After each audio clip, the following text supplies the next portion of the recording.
এই ধরনের ভিডিও দেখতে চ্যানেলটিকে লাইক, কমেন্ট, সাবস্ক্রাইব করে পাশে থাকবেন। ভিডিওটা ভালো লাগলে একটি লাইক করে দিন। সেখানে চলে যা। আমার মেয়েকে ফিরিয়ে দে বলছি। এ যা, এ তো মনে হচ্ছে আমার সব কথা ফাঁস করে দিয়েছে ওই মেয়েটা, শয়তান মেয়ে। না না, আমাকে তোমরা এইভাবে এত খারাপ বলো না।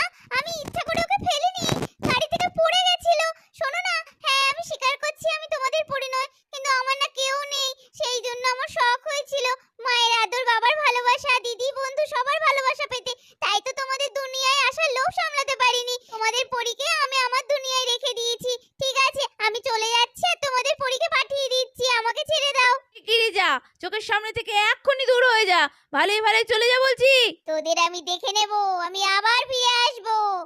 এই বলে দুষ্টু পরী চলে গেল নিজের দেশে। আর ওদিকে দেখতে না দেখতেই আমাদের আসল ছোট্ট পরী বেরিয়ে হাজির।